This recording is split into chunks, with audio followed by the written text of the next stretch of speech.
Hello. Actually, I'd like most of all to address people who are of a religious turn of mind. It may be well known that I'm not, but I've always respected the individual's right to their own religion, and I have no quarrel with anybody pious and devout in their faith. And the most important thing for me is that a misconception be cleared up, that equal rights for gay marriage are not about forcing priests or clerics of any religion to marry people in their churches if they don't want to. It's not about that, and those who are against gay marriage are somehow spreading this disinformation that we're going to say you Reverend so and so are forced to hold this gay marriage in your church. It's not true. The people who run churches or synagogues or mosques are not forced to marry previously divorced people.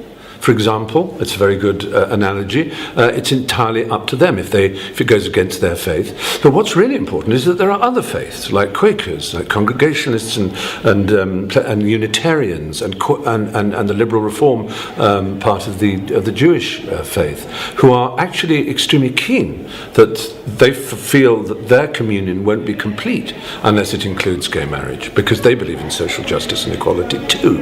And it's wrong in a country like ours, which has in fact an established church. We're not a secular society. We have an established church. Just because their more extreme end is screeching with outrage at the idea of this, that we're not allowed to be married. It's unfair on plenty of other religious people, and it's also misrepresenting what we require, which is only the same as anybody else, and that's to express our love in the fullest possible way of commitment. It used to be we were regarded as villains because we were so bohemian and outrageous, and we eschewed family values, but we're not. We're human beings like everybody else, and we believe first and foremost in love.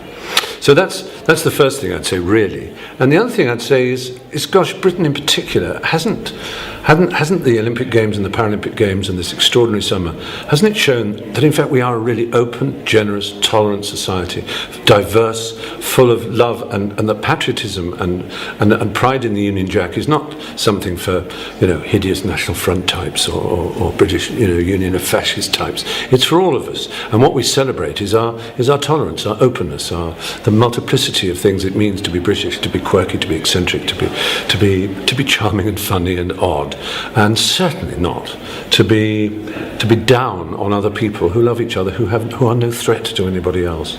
So I would urge you, if you have been sort of jiggling in your mind as to whether or not you think it's a right or wrong thing. My third point is that of an animal lover. At least 260 species of animal have been noted exhibiting homosexual behaviour, but only one species of animal ever, so far as we know, and I'd be fascinated if anyone can prove me wrong, has exhibited homophobic behaviour, and that's the human being. So ask yourself, which is really natural? Think about it. Go with your heart. Thank you.